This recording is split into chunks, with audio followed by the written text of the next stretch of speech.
Section 4. You will hear an introduction about the curriculum and facilities of Wasamata University. First, you have some time to look at questions 31 to 40.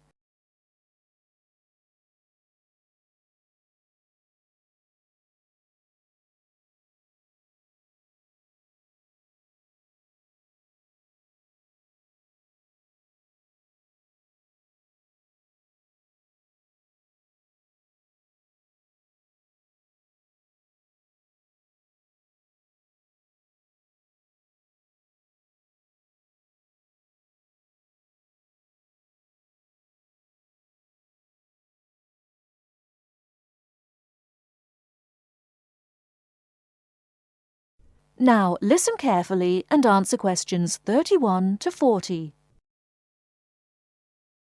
Okay, and welcome back. During the short break we just took, several of you approached me with questions. So before going on with the orientation talk, I'd like to address those queries. As I found, if one person asks a question, probably a dozen others are wondering about the same thing. The first question is whether Wasamata University employs modules technology as an instruction method. The answer is yes, we do. At least that's what the university catalogue says. If some of you don't understand what modules technology is, don't worry. I googled the word but couldn't find it. Apparently though, it's a method of broadband wireless access. At least that's what an American company's website told me. But again, don't worry. If you need to know something more, your professor can tell you. Another question someone asked me was what tomorrow's workshop on research methods and skills was about. Well, research skills include any method you can imagine for finding and presenting any information you need. That's not just schoolwork either. Writing English, the native language for most of you, and finding a job are also research skills. And yes, those will be addressed in tomorrow's workshop. As you know, Wasamata University is one of this country's premier universities for the study of the dismal science, economics. Some of you, it seems, want to get a jump on their classmates. During the break, half a dozen of you came up and asked me where to find economics tomes. I know it's odd, but this school's library holdings are divided up between two libraries. Economics books are in the old library. If you look out of the window behind me, you can see it. It's the red brick building. Oh, before I forget, you economics types also need a lot of math, am I right? Well, those math books are neither in the old library nor in the new one. They can be found in the math department building. Why am I telling you this? Doesn't the invisible hand guide economists? Maybe it's good you asked. In 2008, that hand shoved most of the world economy off a cliff, didn't it?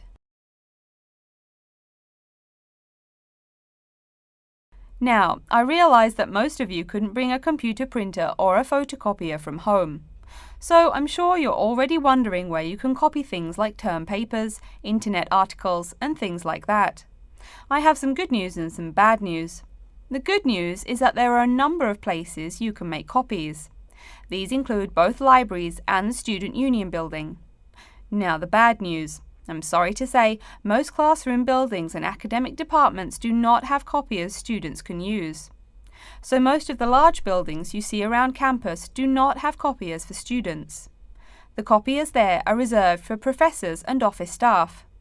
Oh yes, I nearly forgot to tell you.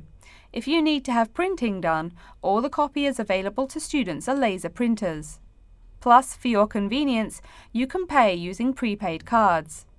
You can get those in the Student Union building. That just covers the questions put to me. If you have more, please see me during the next break at 2:15. Right now, though, I'd like to start to give you a rundown on the various facilities here on campus. That way you won't get lost so easily in the weeks to come. I've been told that this year's incoming class features a large number of married students and parents. So you must be wondering where to put the baby while you're in class. Okay, right now we're in the Student Union building, right? Remember the big doors in front where you all came in? If you go out of the building, you can see the nursery is just on the other side of this building. It's only about 20 meters away. Convenient, eh? Next, we're all from different places around the country. Some of you are from other countries. That means we're pretty likely to get sick during the first months of school as we expose each other to many new viruses. So where's the doctor? Of course, you need to find the Medical Services Centre, which is on the right as you leave the building. Remember, that's the second building on the right. And if you look out of that window, you can see a lot of antenna and satellite dishes on the roof. So that's what we call the Media Centre. Yeah, I know, I think it's confusing too. The Media Centre is next to the Medical Centre. The chairwoman of the journalism school on the first floor doesn't like it when people who wander in there mistake her for a nurse. Chances are you'll have at least one math class while you're here. That red building there, just outside to the left, is the math department building. I know, it looks about as old as the subject of math, but I assure you that the inside is equipped with state-of-the-art classroom equipment, including interactive chalkboards and surround sound in every room. Oh, can you see the back building there? Yes, behind the Media Centre. Quite new, isn't it? That's the new library, just decorated. They're back to back, you might say. If you look just to the left of it at the lower, older-looking building, you'll find the old library. It's nice and quiet, perfect for those marathon study sessions during exam week. Since the weather is so nice, why don't we stop looking at our maps but go for a walk around the campus? That is the end of section 4. You now have half a minute to check your answers.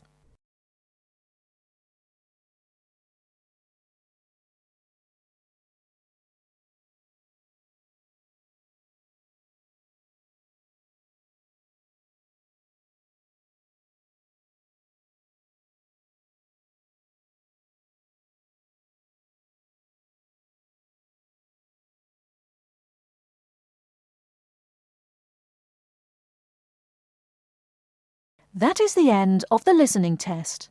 In the IELTS test, you will now have 10 minutes to transfer your answers to an answer sheet.